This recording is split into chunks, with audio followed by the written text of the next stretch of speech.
Told that we have John on the line. The minister? Yes, the minister. Okay, that's good. Let him come on. JJ, good morning. Good morning, sir. I hope you're doing well, sir. We're managing. All right. You're doing more than managing, my brother. Your friend Kojopoku says hello. Oh, my regards to him. Yeah, he says his regards to you.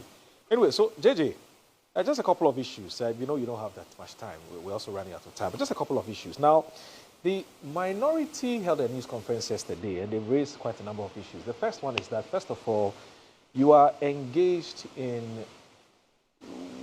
so basically you're talking too much instead of doing your work. And also, why are you taking us on an emotional roller coaster with this 5 hours more to bring in fuel, otherwise we'll go off, and now recently you just said 2.6 days more, otherwise something bad will happen. Why are you doing that? Thank you. First of all, I'm surprised at the minority. I'm sitting in my office as minister. I am working. The minority, inclusive, because they are part of parliament. They invite me as a come and give them a full vision on the state of Ghana's energy situation, i.e., all the statistics, challenges, and what we are doing to address the challenges. As minister, I oblige. I go to give the briefings.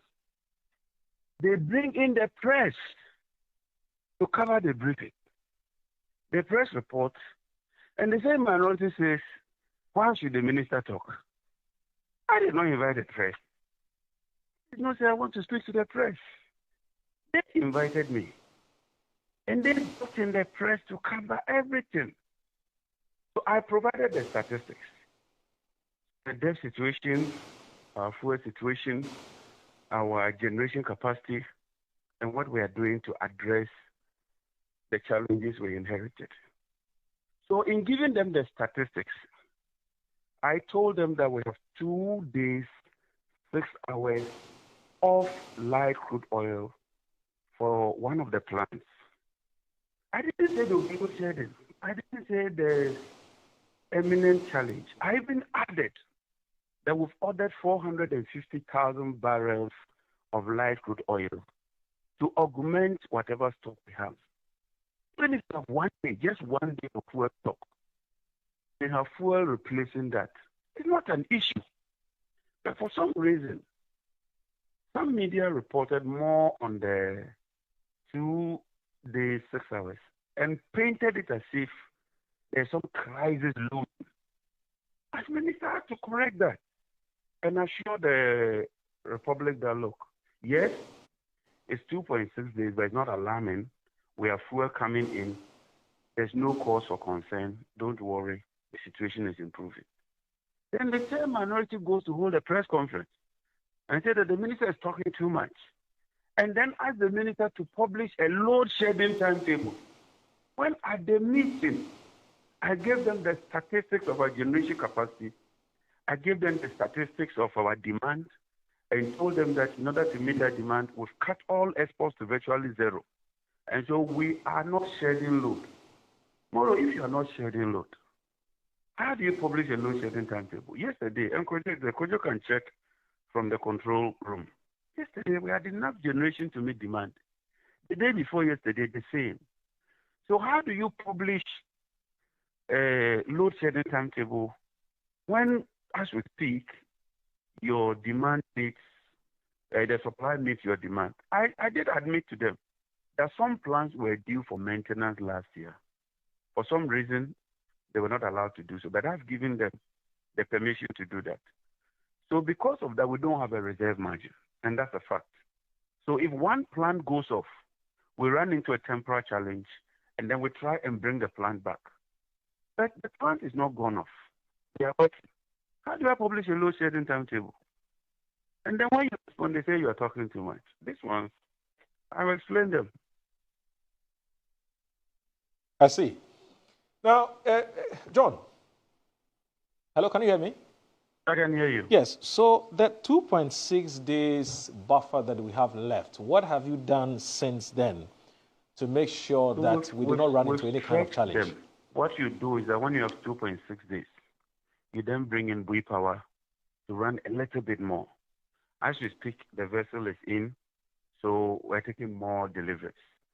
And then you even out. In fact, I was even talking about the liquid fuel to buttress why we need a gas infrastructure. Because once you have the gas, then you don't need to go and order for light crude. The vessel doesn't need to come. You don't have an issue of saying that you have only 3 days, 4 days, or 1 week because the gas flows. All you might need is some liquid fuel as strategic stock, just in case you have some interruption with gas supply. So it was a very frank, open discussion because I thought I was with my colleagues who understand the sector better. And so we should have an open discussion, tell them about the solutions, what we are doing with generation, the plans that are coming on, how we're trying to get more gas from Nigeria. We are working with Talo to increase gas to our Tuabo plant. We are working with ENI to increase gas in August. I mean, my understanding was that it was a very, very frank discussion with my colleagues. Then the Volta region MPs, this issue about Volta region power. And once again, I'm happy we have an expert there. The transmission line to Volta region is a 69 kVA line. All the other lines are 161 or 330. So because it's 69, it's like loading a Tico truck with goods in an articulator truck. The line will be going on and off, or the frequency will start decaying, or the frequency will be very low in Volta region. It's been like that for years. I explained to them at the meeting and told them measures that we've put in place, where we've reached. Finance ministers, no objection. I'm waiting for Public Procurement Authorities Board to be established. Then we can go to TPA for procurement and begin the commencement of taking a 330 kVA line from Tamale through Bimbila, Karachi, all the way towards Panto, so that we can reduce the burden and increase the capacity.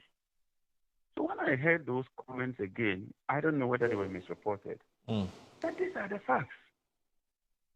Okay. My penultimate question, what's the current update with Kapa? They had threatened to shut down their plant. What's the update on that? Thank you. Car power issue came up. Car power is owed about $400 million. We've inherited that debt. We are working around it. Car power writes a letter and say that they will shut down by 18th. Today is 20th, is that not it? They've not shut down because we engaged them. And I told the MPs there that yes, it's a major challenge. Car power is threatened. But through negotiation, Car power has agreed to withdraw that ultimatum. And so Car power is continuing to supply power.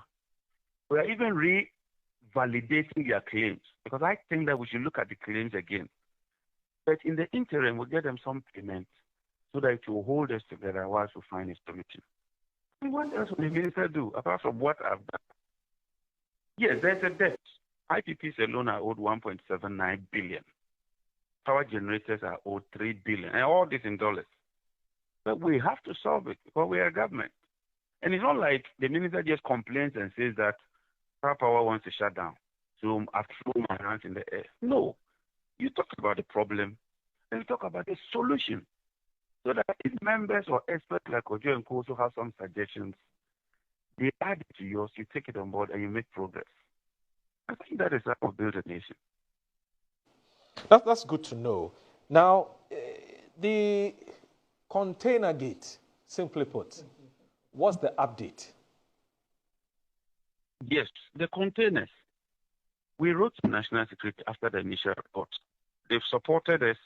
What we are doing now is to retrieve all the containers that are stuck there and put them to good use. Because the more you keep the containers there, then you have this issue of stolen containers.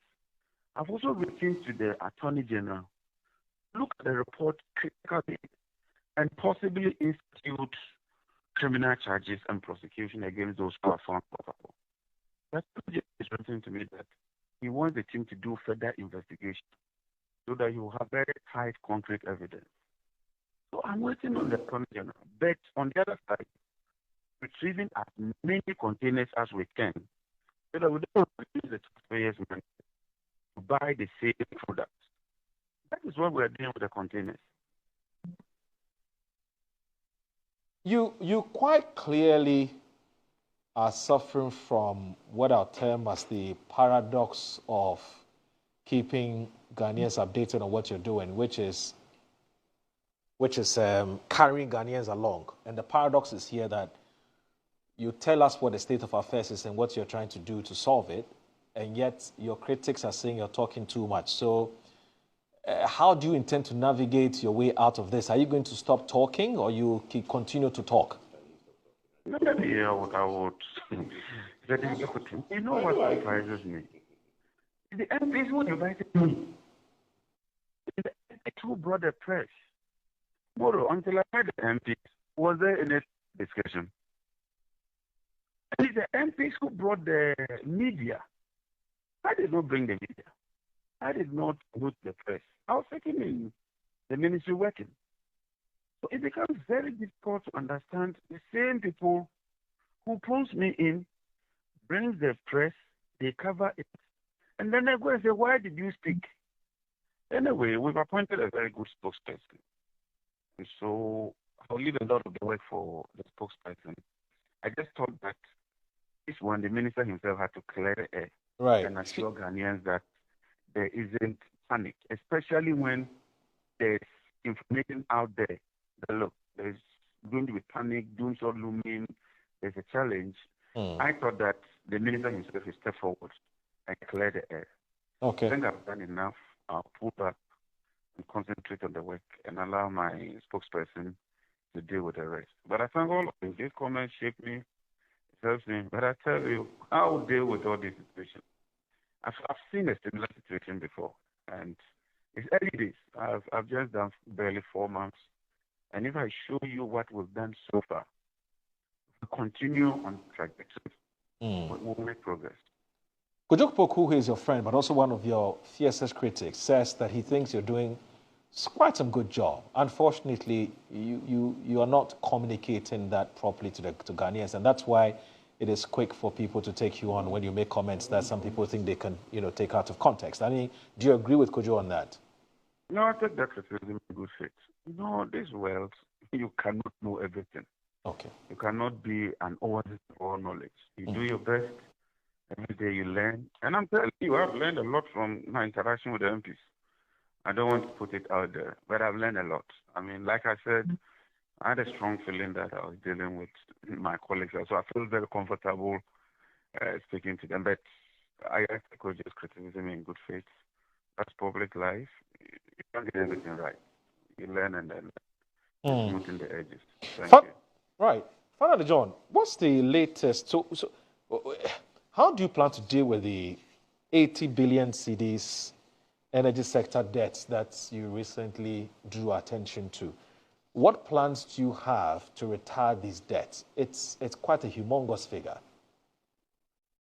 We are trying to refinance it, i.e., to sit with the sector players and tell them, look, if you insist on this, what we've inherited, we may all go down. And if you go down, you're also going to suffer. So let's agree on a haircut. We're going to do that. Let's agree on a payment structure. Then we can bring it up. But more importantly, we need to stop the bleeding. As we speak, the collections are not enough to meet the payments. We need to do that. And we've closed all ECG's accounts. They have one account. This quarter, if you look at what happened last year, ECG paid on average $105 million to the IPPs. This quarter, we've paid $181 million to the IPPs. So it tells you that there's light at the end of the tunnel. The IPPs see the money coming regularly, and it puts them in an active state. But going forward, we are not going to sign any direct UTAs again. No. Either VRE leads it, or if you want IPPs, we advertise. We set the criteria, and everybody bids. We choose the best with a condition, and I insist on that in 7 or 10 years when you finish repaying it, you hand the plan to VRE, just like the American model. But I believe in open competitive tender process, for solar and then for thermal plants. Okay. And then we're going to retool VRA to also procure some big power plants that are in combined cycle mode so that they can serve as base load to reduce the cost of power. With the efficiency we are putting in place, we would be able to get somewhere. The major challenge now is that, and Kojo may know, the liquid fuels is not part of the tariff structure. So even if we do 100% collection, there's still a deficit with the liquid fuels. We are looking at all the scenarios, and I'm sure we'll come up with a way. Okay. All right, JJ, thank you very much for your time. Have a good day.